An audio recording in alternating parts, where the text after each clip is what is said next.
여러분 안녕하십니까? 생생매거진 오늘 박은정입니다. 지역의 수건인 대구 경북 신공항 특별법이 어제 국토교통위원회 교통법안 심사소위원회를 통과했습니다.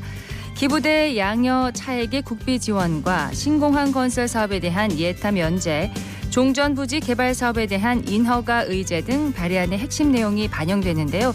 다만 가덕도와 형평성을 맞춰야 한다는 민주당 의원들의 요구에 따라서 중추공항과 최대 중량 항공기의 이착륙이 가능한 활주로 건설 등의 표현은 빠진 것으로 전해졌습니다. 소위를 통과한 신공항 특별법은 내일 국토위 전체 회의를 거쳐 30일 본회의 통과를 목표로 하고 있는데요. 부처 간의 이견이 없는 만큼 이 통과에 어려움이 없을 것이라는 예상이 지배적입니다. 2030년 개항을 목표로 하고 있는 대구 경북 통합 신공항, 남은 과정들도 신속하고 또 차질 없이 추진될 수 있도록 지역의 역량을 계속 모아나가야겠습니다. 3월 22일 수요일 생생매거진 오늘입니다. 먼저 안동과 포항 울릉 연결해서 그곳 날씨와 소식 듣겠습니다. 안동입니다. 오늘 아침 안동 4도, 청송 4도로 어제보다 포근하게 시작했습니다. 아침에 조금 도톰하게 입고 나오셨다면 낮에는 덥게 느껴지기도 할 텐데요. 낮 최고 기온은 안동 22도, 청송 23도로 예상되는 가운데 내륙을 중심으로 20도 안팎으로 기온이 올라 평년보다 높겠고요. 낮과 밤의 기온차는 15도 이상으로 크게 벌어지겠습니다. 당분간 대체로 흐린 가운데 평년보다 높은 기온이 이어지겠고요. 다만 오늘 늦은 오후부터 비 소식이 있으니 참고하시길 바랍니다. 경북 전 지역에서 건조한 날씨가 이어지는 가운데 어제 안동과 예천에서 화재가 잇따랐습니다. 낮 12시 12분쯤 안동시 도산면 의일리 한 야산에서 농산 폐기물 소각 후 불씨 방치로 추정되는 불이 났는데요. 불이 나자 소방당국은 헬기 17대, 장비 31대와 인력 163명을 투입했는데요. 건조한 날씨 속에 바람을 타고 불이 넓게 확산하면서 한때 산불 대응 1단계가 내려지기도 했습니다. 불길은 저녁 10시 37분쯤 완전히 잡혔고요. 다친 사람은 없었지만 10헥타르의 산림이 산불의 영향을 받았습니다. 이어 오후 5시 25분쯤 예천군 풍양면의 한 퇴비 저장 창고에서 불이 났는데요. 불이 나자 소방당국은 장비 15대와 인력 41명을 투입했고 이 불로 창고 관계자 A씨 등 2명이 다쳐 병원으로 이송됐습니다. 지금까지 안동이었습니다. 이어서 포항입니다. 오늘 흐린 하늘 보이는 가운데 아침에 포항은 13도로 어제보다 조금 높게 시작했고요. 한낮 기온은 20도 안팎이 예상됩니다. 요즘 낮에는 다소 덥게도 느껴지는데 내일 밤부터 찬 공기 내려오면서 날이 다시 추워지겠습니다. 한편 오늘은 건조함을 달래줄 반가운 비 소식이 있는데요. 오늘 저녁부터 내일 늦은 오후 사이 5에서 30mm의 비가 예상됩니다. 비가 내리면서 건조주의보는 일부 해제될 가능성도 있겠습니다. 일본 후쿠시마 원전의 방사능 오염수 방류에 대비해서 울진군이 한울원전 환경감시센터와 공동으로 울진군 주변 해역에서 환경 방사능 조사를 실시했습니다. 울진군 어업지도선을 이용해 지난 17일 주요 해역인 오산과 후포에서 바닷물을 채취했는데요. 2020년부터 동일 지역에서 주기적으로 조사한 결과 인공 방사성 핵종인 세슘이 1.02에서 2.48 메가베크렐 농도로 미량 검출됐습니다. 이 정도의 세슘은 국내 일반 해양에서 검출되고 있는 수준이고요. 그 외 인공 핵종은 검출되지 않았습니다. 이번에 채취한 시료 분석 결과는 한울원전 환경감시센터 홈페이지에 공개될 예정인데요. 울진군은 이번 조사가 후쿠시마 원전 오염수가 해양 환경에 미치는 영향을 검증하기 위한 것이라며 지속적인 감시를 통해 울진의 환경을 지켜나가겠다고 밝혔습니다. 지금까지 포항이었습니다. 이어서 울릉입니다. 울릉도와 독도는 맑은 하늘 보이고 있습니다. 현재 기온은 어제와 비슷한 16도, 습도는 82%입니다. 동해 중부 먼바다에는 남동풍이 불면서 0.5에서 1m의 잔잔한 물결이 일고 있습니다. 오늘 여객선은 정상 운항합니다. 울릉군 일주도로에서 돌덩이가 쏟아지는 사고가 발생했습니다. 지난 19일 오전 서면 남양 수층교 인근 버섯바위 부근 일지도로 구간에 100톤 규모의 돌이 떨어진 건데요.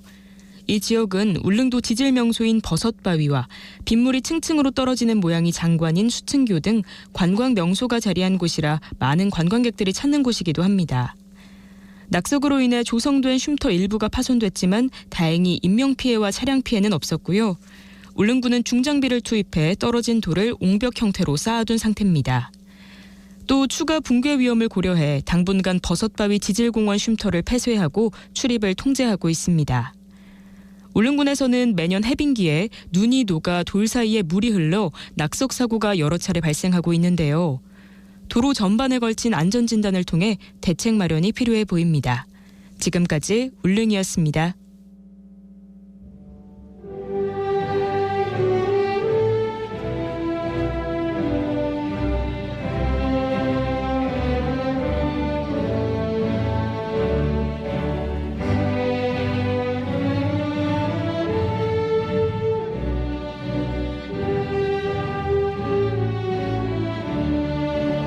지방 소멸 위기를 극복하고 지방의 발전을 위해 뛰는 지자체장들을 만나는 시간입니다. 지방 시대를 열다. 오늘은 이남철 고령군수와 함께합니다. 군수님 어서 오십시오. 예, 안녕하십니까. 네, 고령군수 반갑습니다. 이남철입니다. 지난해 고령군이 상을 참 많이 받았더라고요. 부산국제관광전의 최우수 기획상, 또 대한민국 범죄예방대상 사회적 약자 보호 부문 최우수상, 국가안전대전환 집중안전점검 최우수기관, 지역개발사업 추진실적 최우수기관, 그리고 경상북도 문화유산 분야 평가 최우수상. 수상 실적이 정말 화려합니다. 자, 이 중에서 경상북도 문화유산 분야 평가 최우수상, 이건 어떤 상인가요? 예, 작년 한 해 동안 우리 고령군은 총 52건에 733억 원의 국도비를 확보했습니다. 주요 평가에서 총 33개 부분을 수상하는 성과를 만들어냈습니다. 그중에서 경상북도 문화유산 분야 평가는 문화재 분야 국도비 예산 확보와 문화재 보존 활용 등에 대한 자치단체 운영 실적에 대해 전반적인 평가입니다. 네. 그래서 우리 고령군은 2023년 하반기 세계유산 등재를 앞두고 지산동 고분군을 포함해서 선사시대부터 현대에 이르기까지 유관 역사를 자랑하는 문화유산들을 보유하고 있습니다. 네. 그리고 국도비 예산 확보를 통해서 지속적인 문화재 보수 정비와 조사 연구, 보존 활용 등의 사업 등을 적극 추진한 결과 우수한 평가를 받아 최우수상을 수상했습니다. 그렇군요. 또 그중에 또 눈에 띄는 게 대한민국 범죄예방대상 사회적 약자 보호 부문 최우수상입니다. 이건 무슨 상인가요? 예, 이 상은 대한민국 범죄예방대상 사회적 약자 보호 부문 최우수상의 경우에는 네. 우리 고령군은 청소년 상당복지센터와 학교 밖 청소년 지원센터를 설치 운영해서 관내 청소년들이 올바른 성장을 돕고 비행을 예방하기 위하여 다양한 활동 등을 실시했습니다. 그런 사회적 약자 보호에 대한 공로를 인정받아서 수상하는 영예를 안았습니다. 그렇군요. 자, 민선 8기 역점 시책으로 555 프로젝트를 추진하고 계신 걸로 알고 있습니다. 이 프로젝트가 어떤 건지 좀 소개를 해 주세요. 네. 555 프로젝트는 인구 5만 명, 신규 주택 5,000호, 청년 인구 5천 명의 기반 조성을 통해서 군정 목표 실현과 지방 소멸에 대응하는 민선 8기 고령 군정의 중장기 프로젝트입니다. 네. 이를 실현하기 위해서는 우선 지속 가능한 산업 경제도시 조성에 나섰는데요. 신규 산업단지를 조성하고 첨단 기술 산업 유치를 통해서 청년과 투자와 일자리가 함께하는 미래 성장 동력을 창출해 나가고 있습니다. 더불어서 신규 주거단지 조성과 도시재생 사업을 확대 시행해서 도시의 확장과 고령 발전의 축을 만들어 나가고요. 네. 광역 교통망 구축으로 영원한 물류 거점 도시를 만들어갈 계획입니다. 아울러서 농촌 인력 부족 상황에 대응하는 스마트 농업 혁신 생태계를 구축하고 주력 작물의 미래 전략 6차 산업화를 추진해서 농업 트렌드 변화에 대응하는 6차 산업 선도조시를 조성해 나갈 계획입니다. 뿐만 아니라 지산동 고분군 세계유산 등재와 함께 관광지 야간 경관 개선과 명소화 사업, 낙동강 생태관광 인프라 조성으로 역사와 문화가 그리고 생태가 조화되는 글로컬 관광도시를 조성해 나가고자 합니다. 네, 고령군의 중장기 프로젝트를 소개를 해주셨는데 모든 시군이 그러하듯이 고령군도 지역 소멸 위기감이 클 것 같습니다. 군수님께서는 지역 소멸 문제를 어떻게 대응해 나가고 계시는지요? 예, 그렇죠. 지금 대한민국은 저출생 고령화의 덫에 빠져 있습니다. 고령군은 그중에서도 가장 심각한 지역 중 하나로 인구 감소 지역으로 지정되어 있습니다. 네. 이러한 위기 상황에 대응하기 위해서 작년 군수 치인과 함께 조직 개편을 단행했습니다. 인구 정책과 투자 유치 전담 부서를 신설하고 고령 사랑 주소각기 운동을 추진하고 있습니다. 다행스럽게도 작년 10월부터 적게나마 인구가 증가하고 있는 추세입니다만 우리 고령을 둘러싼 대내적 여건이 좋지만은 않은 현실입니다. 네. 앞으로 이런 체계적인 인구 정책과 청년 정책을 지속적으로 추진해서 침체되고 정체된 지역의 위기 상황을 극복해 나가고자 합니다. 그리고 미래를 이끌어갈 주체이자 지역의 가장 역동적인 힘인 청년 세대를 위한 정책에 모든 행정력을 집중하고자 합니다. 네, 청년 세대를 위한 정책이라면 구체적으로 어떤 게 있는지 좀 설명을 해주세요. 예, 여러 가지 정책들이 있습니다. 그중에 청년 임대주택과 청년 복합 기농타운을 조성하고 기농기촌 통합 플랫폼인 스마트팜 운영 등을 통해서 청년의 주거 안정과 정착을 도울 것입니다. 그리고 청년 희망이염센터 건립과 일자리 청년 창업 지원센터 운영 그리고 청년 예비 창업가 육성 및 지역 정착 지원금 면제 지원과 전통시장 내 청년몰 사업 등을 통해서 청년의 자립을 지원하는 청년 지원 플랫폼을 운영하고 예. 더불어서 지역 청년 예순위를 지원하여 활성화하기 위해서 체류형 창작 공간인 문화예술 창작소 운영과 청년 문화 지원 사업 추진을 통해서 도시 청년을 지역에 유입시켜 지역 내 인구 증가와 함께 지역의 활력을 불어넣겠습니다. 예. 무엇보다 청년 인구를 유입하기 위해서는 주거와 일자리가 해결돼야 하는데요. 중요하죠. 네.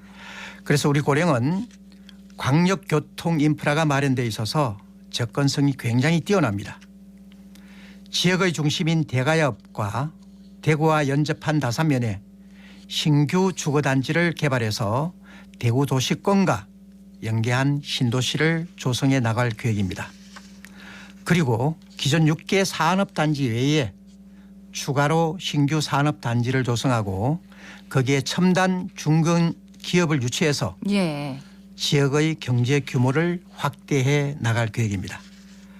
그렇게 양질의 일자리와 안정적인 정주 환경을 조성해서 지역 소멸의 위기에 적극 대응해 나가고자 합니다. 네, 방금 광역교통망 구축으로 고령의 접근성이 뛰어나다 이런 장점을 얘기해 주셨는데 이 외에 고령의 자랑 또 이점을 더 얘기를 해 주신다면요. 예, 우리 고령군에 대해 간략히 소개드리면 520여 년간 찬란했던 대가야의 도읍지이며 가야금을 창제한 악성 우럭의 출생지로 문화유적이 곳곳에 산재되어 있습니다. 도시 전체가 야외 박물관과 같은 유서 깊은 고장입니다. 네. 특히 가야산과 낙동강의 천혜의 자연 환경과 대가야의 차별화된 역사 문화를 활용한 다양한 관광 인프라가 조성되어 있는 가야문화 관광의 중심지이자 낙동강 생태 관광 도시로서의 매력이 넘치는 지역입니다. 예. 보통 우리 고령을 관광도시 또는 농촌 지역으로 생각하시는 경우가 많은데 실제로는 산업도시입니다. 1인당 지역 내 총 생산액이 경상북도 내 3위 수준으로 주민 소득 수준이 굉장히 높습니다. 특히 낙동강을 중심으로 대구 광역시와 마주하여 동일 생활권을 형성하고 있고 중부 내륙 고속도로, 광주 대구 고속도로가 동서남북으로 관통하고 국도 26호 33호선이 연결되어 있어 전국 어디서나 3시간 이내 접근이 가능한 영호남 광역물류의 중심지입니다. 이러한 뛰어난 접근성과 우수한 입지 조건으로 현재 고령군에는 6개의 산업단지, 1,200여 개의 기업체가 소재에 있고 네. 신규 산업단지와 물류단지가 조성 중에 있어서 우리 고령군은 기업하기 좋은 도시, 일하기 더 좋은 도시로서 경상북도와 대한민국 산업의 든든한 축으로 꾸준히 성장하고 있습니다. 네, 기대가 큽니다. 대가야 축제 고령하면 가장 큰 축제로 알고 있는데 이달 31일부터 시작되더라고요. 준비가 한창이겠습니다. 예, 3년 연속 도내 최우수 축제로 선정된 2023년 고령 대가야 축제는 대가야의 꿈이라는 주제로 3월 31일부터 4월 2일까지 3일간 대가야 역사 테마 관광지, 지산동 고분군 및 대가야 문화둥이 등에서 3일간에 걸쳐 진행됩니다. 네. 올해 축제는 주민이 즐거운 축제, 주민이 직접 참여하고 가족 단위로 즐길 거리가 있는 축제라는 기획 방향 아래 안전관리를 최우선적으로 하는 축제로 구성할 예정입니다. 네. 예년과 달라진 점이 많다고 하는데 올해 행사 어떻게 치러지는지 간단히 좀 소개를 해 주시죠. 네, 기본 축제와 올해 축제의 차별점은 우선 기존에 쓰고 있는 대가야 체험축제라는 축제명을 대가야 축제로 변경했습니다. 체험이라는 단어가 가지고 있던 어린이 중심의 축제 이미지를 탈피하고 온 가족, 지역 주민이 함께하는 누구나 즐길 수 있는 축제로 변화할 예정입니다. 또한 축제 기간도 기존 4일에서 3일로 줄여 축제의 집중도를 높이고 축제 운영 시간 또한 오전 11시부터 저녁 9시까지 연장하여 요즘 관광 트렌드인 야간 관광에 발맞춰 운영할 계획입니다. 예.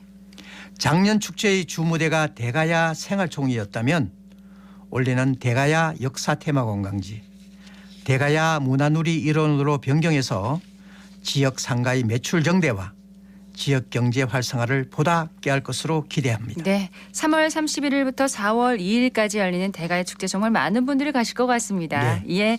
오늘은 고령의 이남철 고령군수와 얘기를 나눠봤습니다. 군수님 감사합니다. 감사합니다.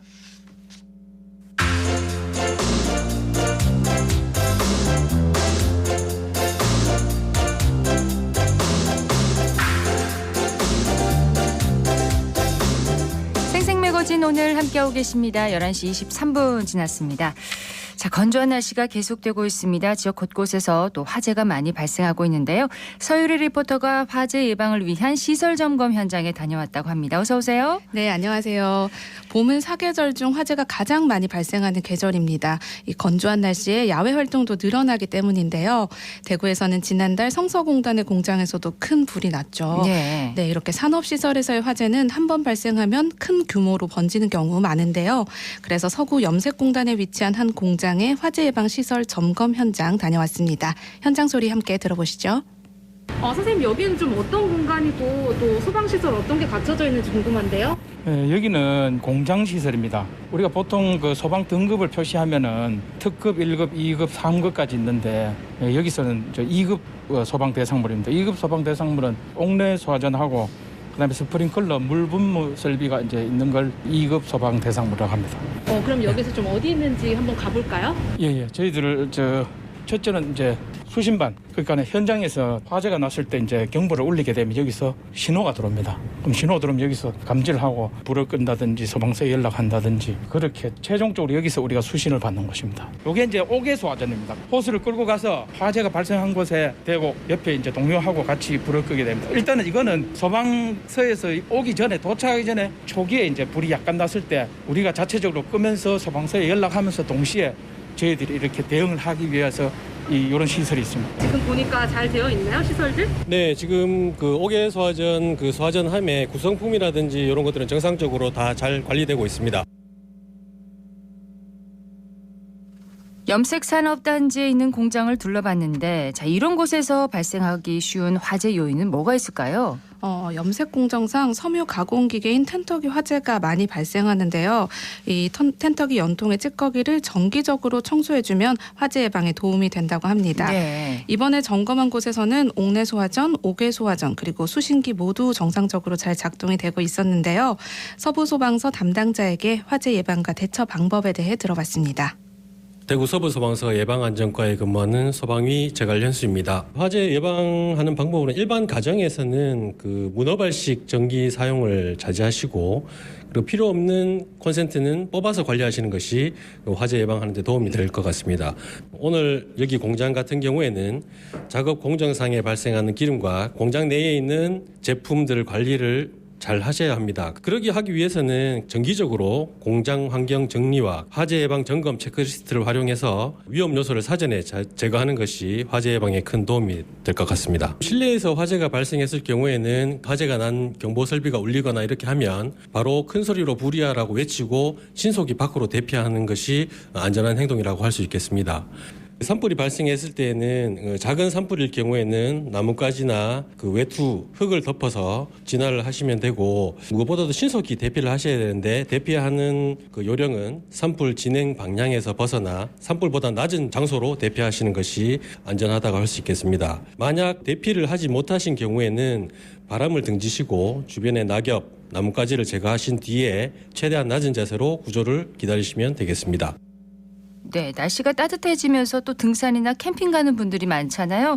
이때 주의사항들 좀 짚어주세요. 네, 등산 갈 때 산불 위험이 높은 통제 지역으로는 산행을 삼가시고요. 라이터나 담배 등 화기물 소지도 피하셔야 합니다. 그러면 안 되죠. 네, 그리고 캠핑은 당연하지만 허용된 지역 내에서만 하고 산림과 가까운 논밭에서 쓰레기 태우는 분들 정말 많은데요. 이 요즘같이 건조한 날씨에 불쏘시개 역할을 할 수가 있으니까 쓰레기 소각 행위는 정말 자제를 해주셔야겠습니다. 그렇습니다. 네, 이번 현장 점검에는 소방과 현장 담당자 외에 소방 의용대분들도 함께 했는데요. 그중 한 분의 소감 들어봤습니다. 안녕하세요. 서부소방대 의용소방대 손채정입니다. 저희가 의용소방대원들이 지금 화재 취약 대상 야간 순찰을 하고 있거든요. 그런데 이런 큰 공장은 저희가 할 기회가 없었는데 화재 시 큰 불로 이어질 수가 있잖아요. 그래서 소방시설이 어떻게 관리가 되고 있는지 궁금했는데 좋은 기회가 되어가지고 참여하게 되었습니다. 너무 관리가 잘 되어 있어가지고 시설도 다 잘 되어 있고 해가지고 좀 안심이 되고요. 오늘 점검을 이렇게 다녀보면서 또 좋은 말씀 해주셔가지고 안전을 위해서 살펴야 될 것들을 너무 많이 알게 돼서 좋고요. 주변 이웃과 친구들에게도 알려서 안전한 생활을 해야겠다는 생각이 들었습니다. 근데 한 가지 아쉬운 점이 시설들은 굉장히 잘 관리도 되고 잘 되어 있는데 들어오는 입구에서부터 보니까 여기가 공단이라서 그런지 불법 주차들이 굉장히 많더라고요. 저 만약에 그렇게 나중에 화재 시 소방차들이나 진입할 때가 굉장히 어려움이 있을 것 같아가지고 불법 주차 이런 걸 관리가 좀 되었으면 좋겠다는 생각이 들었습니다. 저희가 야간 순찰을 이렇게 나가보면 소화전에 자전거를 묶어둔다든지 간판을 세워서 가려버린다든지 아니면 불법 주차를 해놓으시는 분들이 많으시거든요. 그거는 이렇게 좀 안 해주셔야 되니까 꼭 생각을 좀 해주셨으면 좋겠고요. 그리고 화재 시에 저희가 이제 건물이나 밖에 다니면서 소화기나 옥내 소화전 위치를 미리 한번 파악해두고 알고 계시면 화재 시에 도움이 될 수 있으니까 어디 건물이나 들어가시면은 비상구도 꼭 확인하시고 그래주시면 많은 도움이 될 것 같습니다. 조금 전에 이제 캠핑 가시는 분들 아니면 등산하시는 분들 주의사항을 짚어주셨잖아요. 이 중에서도 가장 좀 조심해야 되는 부분은 뭘까요? 생각보다 이 부주의로 인한 이제 화재 발생이 가장 많다고 합니다. 그렇죠. 반 이상이 넘는 54.5%가 이 부주의로 인해서 발생하는데요. 그래서 담배꽁초 같은 것도 좀 한번 잘 확인해 주시면 좋을 것 같다는 생각이 들고요. 각자가 위치한 곳에서 화재 예방에 유의하셔서 이번 봄 안전하게 잘 보낼 수 있기를 바랍니다. 화재 예방에는 항상 주의해야겠습니다. 맞습니다. 네, 서유리 리포터 소식 잘 들었습니다. 네, 고맙습니다.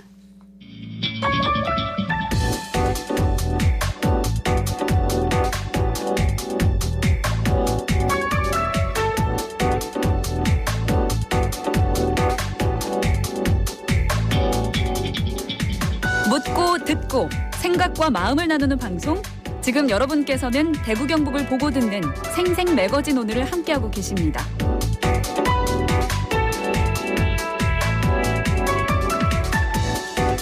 11시 30분 지났습니다.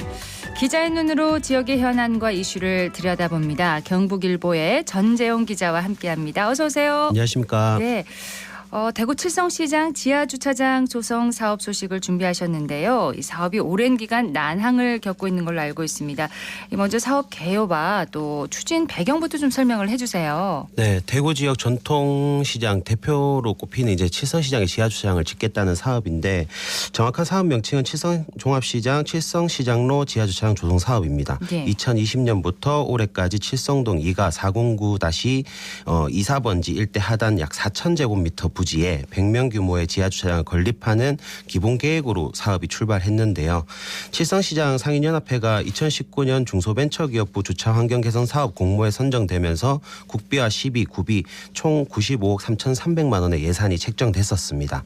당시 상인에는 이제 쇼핑과 문화 그를 아우르는 친환경 문화공간 조성에 대한 상인과 주민의 수요가 있고 또 칠성 별빛 광장이 신천 공영주차장에 조성되면서 네. 주차난이 발생했기 때문에 이를 해소해야 된다는 취지로 사업을 신청했었습니다. 이후에 이제 칠성시장로 지하주차장 조성 기본 및 실시 설계 용역이나 그런 관련 행정 절차가 추진되면서 이제 사업이 본격 추진되기 시작했었습니다. 네, 2020년부터 올해까지면은 이미 착공을 했어야 할 사업이고 또 95억이 넘는 예산도 책정이 됐는데 지금까지 미뤄진 이유가 뭔가요?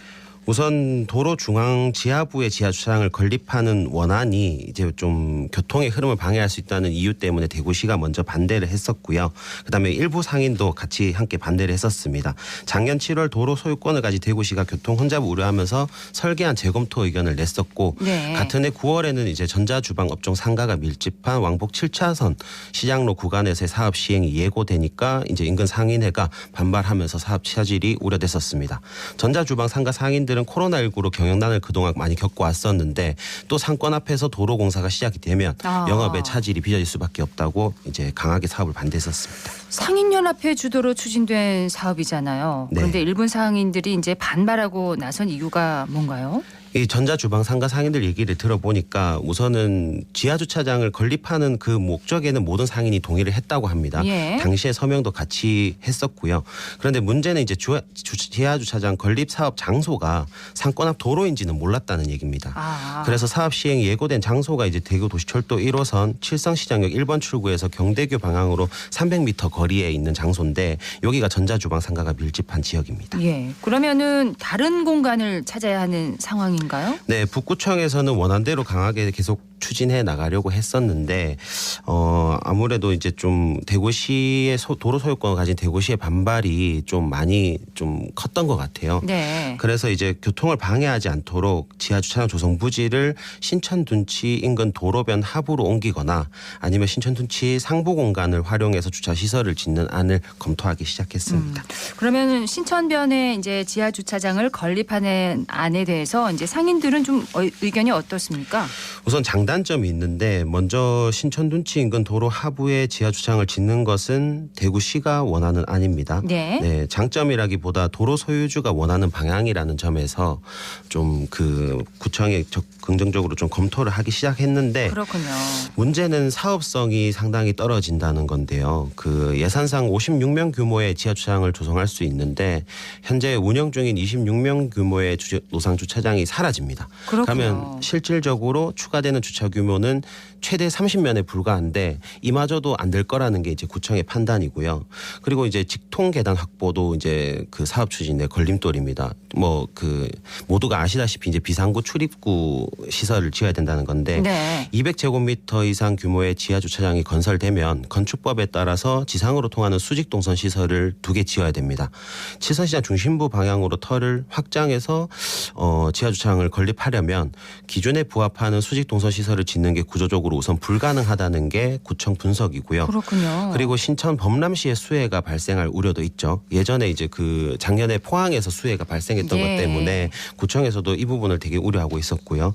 그리고 보행자 동선이나 차량 출입간 간섭이 발생하는 문제, 그다음에 유턴 공간 확보. 그러니까 그 도로상에서 유턴을 할 수 있는 공간이 확보가 돼야 되는데 수직 동선 시설이 지어지게 되면 이게 도로를 좀 침범하는 사례가 발생하는 거죠. 그래서 그 경우에 유턴 공간이 부족하고 반대로 확장해서 짓더라도 수직 동선 시설을 새로 지을 수는 있지만 보행자가 지상으로 나올 경우에 그냥 도로로 나올 수는 없잖아요. 그렇죠. 안전지대를 만들어야 되고 또 횡단보도를 또 신설해야 되는 조건이 따라붙기 때문에 아마 이것도 좀 사업성이 많이 떨어진다, 많이 좀 불편이 예상된다라고 구청이 분석했었습니다. 그러면 신천둔치 상부 공간을 활용하는 안은 어떤가요? 이게 지금 구청에서 가장 긍정적으로 바라보는 안이고 시장 상인 대부분이 뭐 원하는 대안으로 확인이 됐었습니다. 이 안이요? 예, 의견을 들어보니까 다 신천 상부 공간을 좀 활용하자는 내용으로 서명 운동까지도 상인들이 받고 있다고 하던데 우선 신천 공영주차장 상부 공간의 주변 시설과 어울리도록 주차장을 짓자는 게 구청의 생각입니다. 앞서 확보한 예산으로도 주차 시설을 충분히 지을 수 있고 또 공사 기간도 짧아서 지금 예정된 기간 안에 주차 공간을 확보할 수 있다고 이제 구청은 분석하고 있습니다. 네. 문제는 이 대안도 대구시가 좀 부정적으로 보고 있다는 점인데 칠성시장 야시장 기반 시설 조성을 포함한 신천 프로젝트 사업이라고 대구시가 추진하는 사업이 있습니다. 예.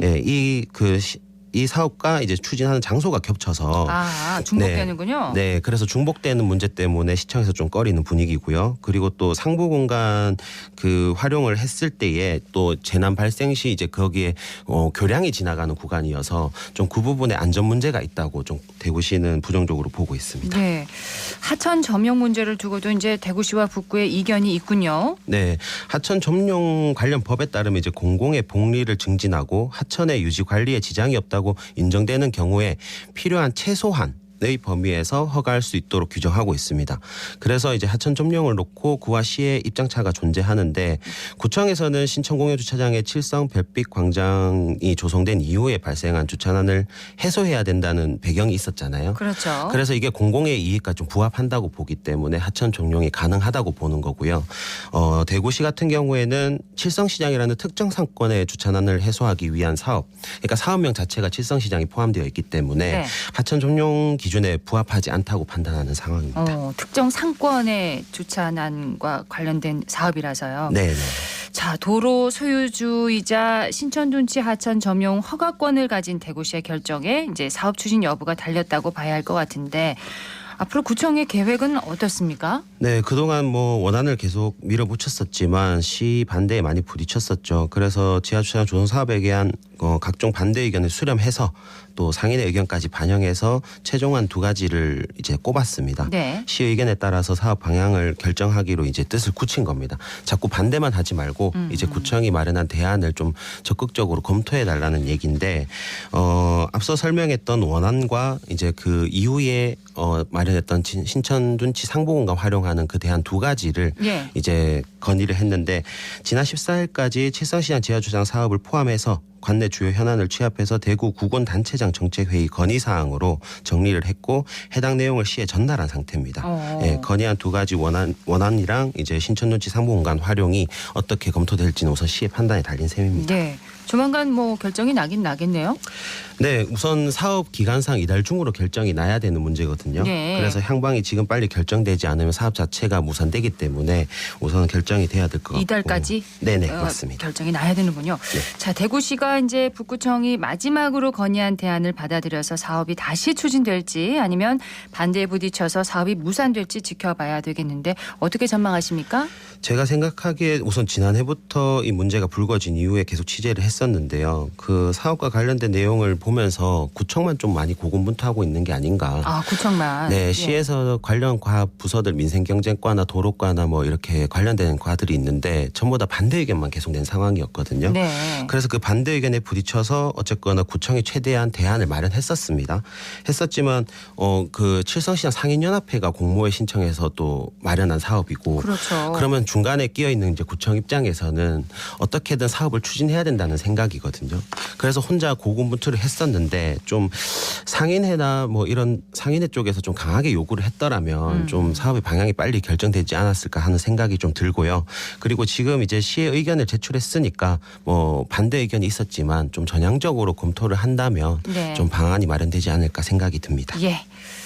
이달 안으로 어떻게 결정이 나는지 좀 지켜봐야겠습니다. 네, 그렇습니다. 칠성시장 지하주차장 건립 사업에 대해서 오늘 경북일보 전지용 기자와 함께 들어봤습니다. 고맙습니다. 감사합니다.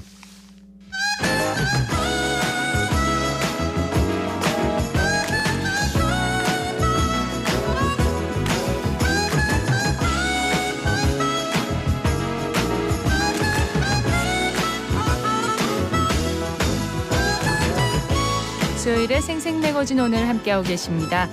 사회적 가치와 공익을 실현하고 환경을 지키며 마을 주민의 삶의 질을 높여서 더 나은 함께 사는 세상을 그려봅니다.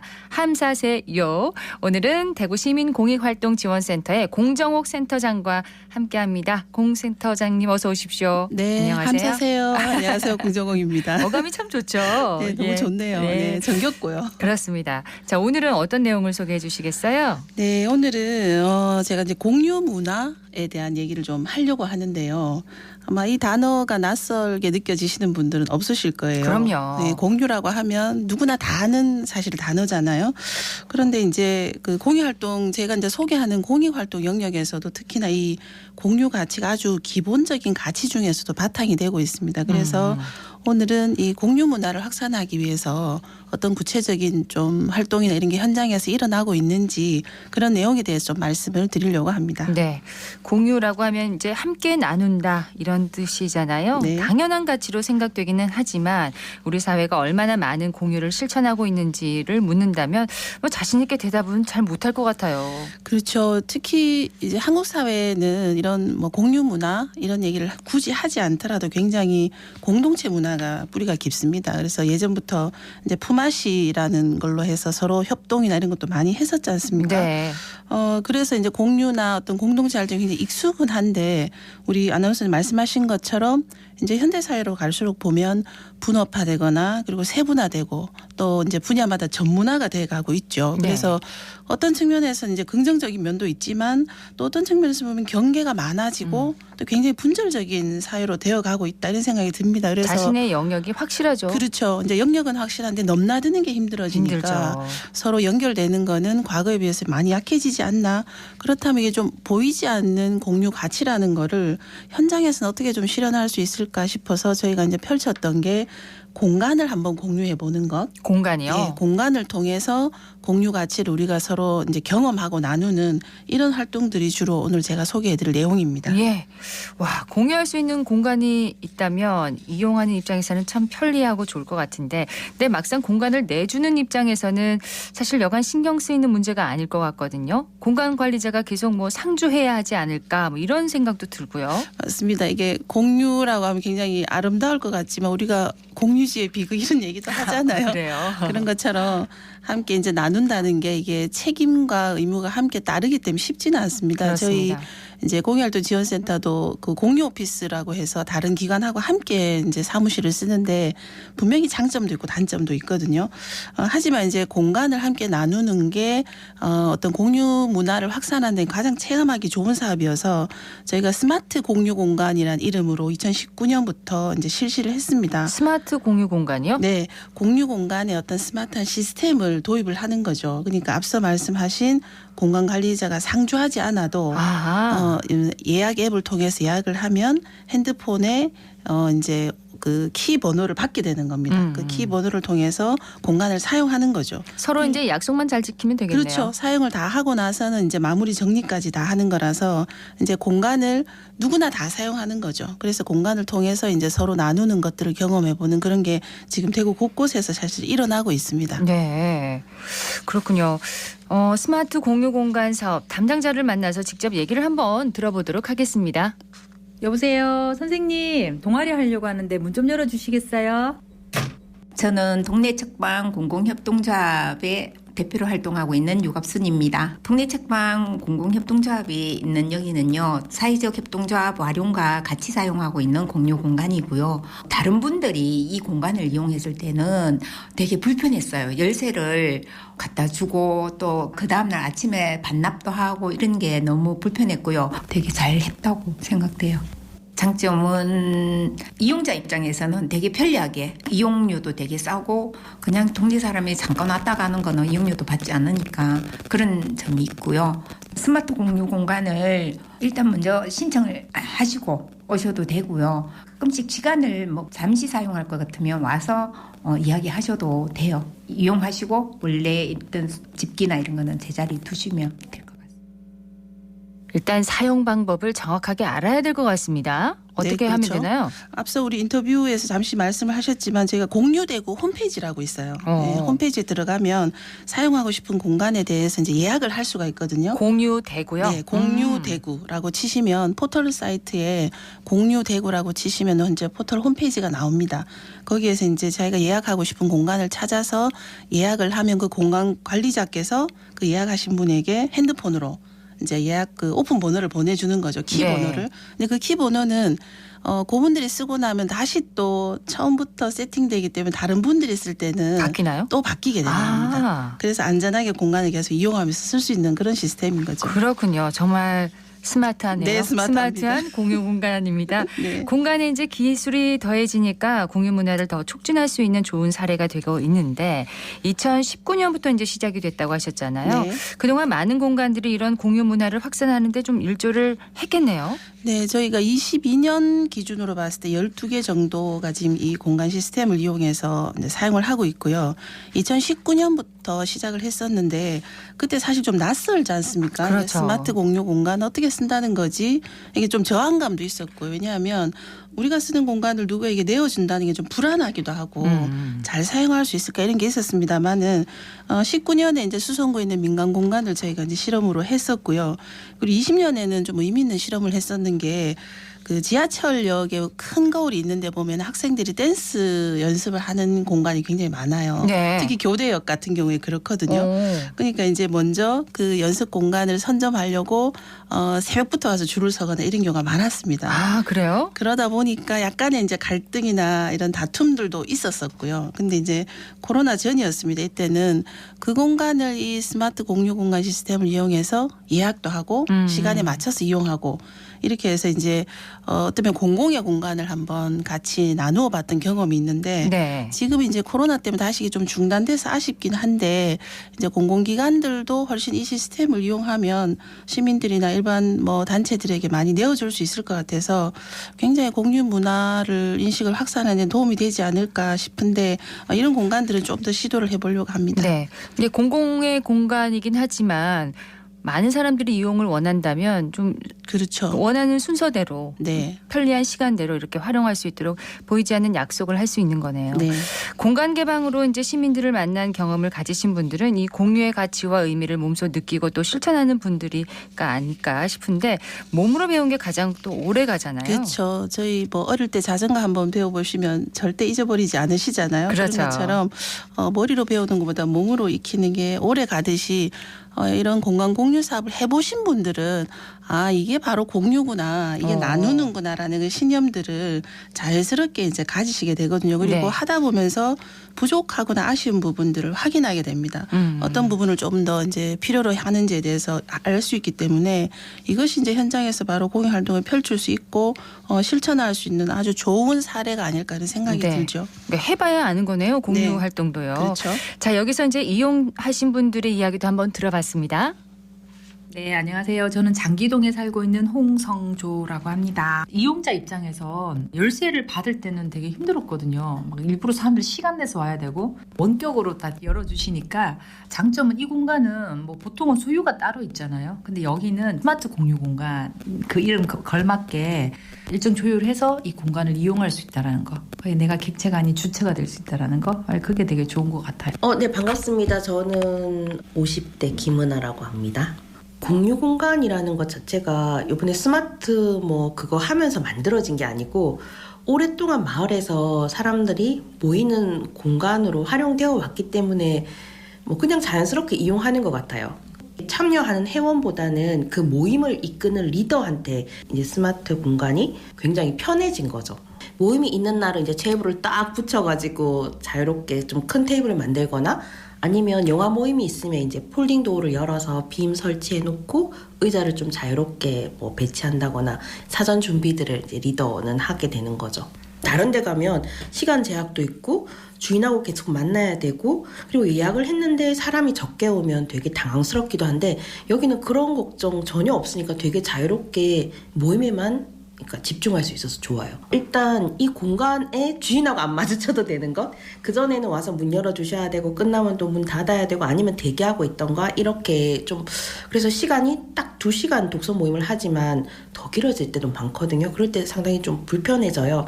그런데 여기는 폰으로 자동 문이 열리고 닫히고를 하니까 뭐 끝나면 뭐 끝났다고 말씀드리면 편하게 할 수 있어서 좋은 것 같아요.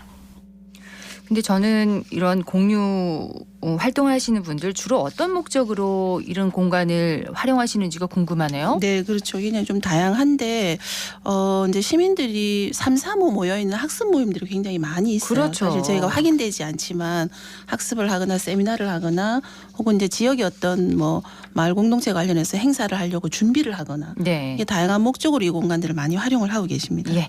누구나 이제 이 공간 사업은 신청이 가능한 거죠? 네, 그렇죠. 저희가 올해도 이제 계획이 되어 있는데 아직 여유가 조금 있습니다. 5월경에 이제 설명회를 할 예정이거든요. 그래서 올해도 스마트 공유 공간 사업의 대상이 좀 있기 때문에 우리가 공간이 있다. 근데 이 공간을 함께 나누고 싶다. 이런 분들은 신청을 하시면 좋을 것 같고 민간과 공공이 다 열려져 있어요. 근데 이때까지 이제 민간에서 아무래도 많이 참여를 하는데 공공 영역에서도 할 수 있는 부분이 있다면 더 많은 시민들이 사실 좀 이용할 수 있지 않을까 이런 생각들은 좀 듭니다. 네, 공간을 통해서 공유 가치를 실천하는 분들의 이야기를 들어봤는데 공간이 아니더라도 다른 공유 자원 활용할 수 있는 부분 참 많잖아요. 예, 오늘 주로 공간에 대한 말씀을 잠시 드렸는데 작년에 저희가 이제 좀 의미 있는 실험을 한 게 공공기관들이 보면은 이제 공유 차량들이 있거든요. 있죠. 공유 차량들이 평일에 이제 직원들이 쓰면 주말에 쓰지 않습니다. 네. 그 주말을 이용해서 지역의 교통 약자들이 그 차량을 이용해서 움직인다가 병원을 가시기도 하고 나들이를 가시기도 하고 뭐 이런 아주 좋은 사례가 있는데 차량이다 보니까 뭐 보험이라든가 안전성의 문제 때문에 좀 보완할 점 좀 있는 걸로 보였습니다. 네, 공유할 수 있는 게 참 많네요. 예. 네. 함께 사는 세상 함사세요. 오늘은 공유문화 확산을 위한 사업과 활동들을 들어봤습니다. 대구시민 공익활동지원센터의 공정옥 센터장이었습니다. 고맙습니다. 네, 감사합니다.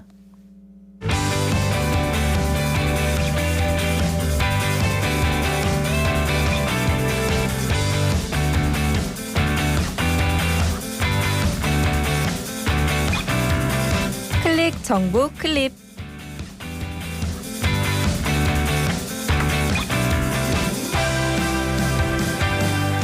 (3월의) 따뜻한 봄 기운이 느껴지는 요즘 시내를 돌아다니다 보면 벌써 벚꽃이 피는 곳도 있는데요. 올해는 평년보다 좀 더 빨리 벚꽃 소식이 들려 3월 마지막 주에는 만개할 예정이라고 합니다. 대구 시내 주요 벚꽃길은 지저동 벚꽃터널과 두류공원, 그리고 수성모 산책로 꽃보라 동산 등이 있고요. 조금 더 멀리 떠나신다면 팔공산 순환도로와 옥포로 용연사 벚꽃길, 달창 저수지 주변에서 봄 내음을 느낄 수 있겠습니다. 도심에서 조금 떨어진 외곽은 기온이 낮아서 만개하는 시기가 일주일 정도 늦을 수 있다고 합니다. 따뜻한 봄을 맞아 봄꽃과 함께 행복하고 아름다운 추억 만드시기 바랍니다.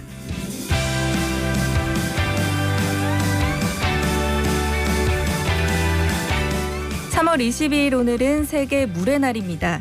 수질이 오염되고 전 세계적으로 먹는 물이 부족해지자 물의 소중함을 되새기고 경각심을 일깨우기 위해서 선포되었는데요.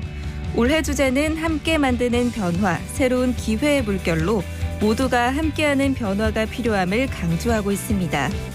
대구시는 오늘 세계 물의 날을 맞이해서 엑스코에서 기념식을 개최할 예정인데요. 더불어 이달 말까지 여러 행사를 실시해서 물사랑을 실천할 계획이라고 합니다. 이번 한 달 동안은 물의 가치를 다시 생각하고 물 절약을 실천해보면 어떨까요?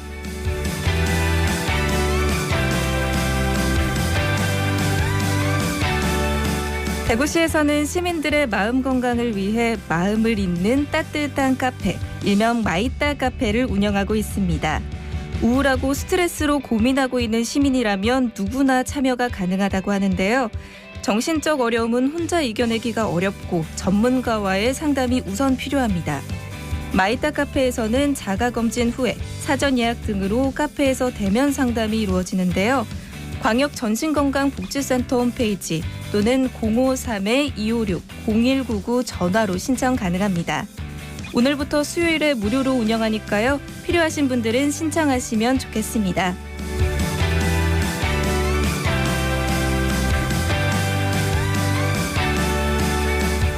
식사 중에 물을 마시면 소화가 어렵다는 말 혹시 들어본 적 있으신가요? 식사 도중에 물을 마신다고 해서 소화에 문제가 생기는 것은 아니라고 합니다. 오히려 음식의 염분을 희석해서 위의 자극을 줄이기 때문에 소화 기능이 정상인 사람은 갈증이 나면 참지 말고 물을 마시는 게 좋습니다. 하지만 소화 기능이 떨어진다면 식사 도중에 물을 마시지 않는 게 더 좋다고 하는데요. 물을 마시면 음식물의 부피가 커져서 위에 부담이 갈 수도 있다고 하네요. 위 절제 수술을 받으셨거나 위축성 위염을 앓고 있다면 식사 도중에 물 섭취는 피하시고요. 많은 양의 물을 벌컥벌컥 마시기보다는 한두 모금씩 나눠서 천천히 드시는 걸 추천드립니다. 지금까지 클릭 정보 클립 서한나였습니다.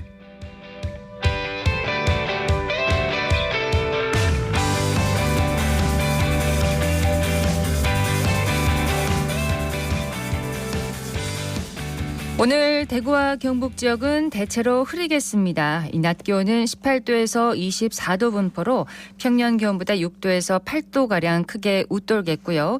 이런 때이른 고온 현상은 내일까지 이어지겠습니다. 낮과 밤의 기온차가 15도 이상 크게 벌어지고 있는데요. 외출하실 때 입고 벗기 편한 겉옷 하나 챙기시는 게 좋겠습니다.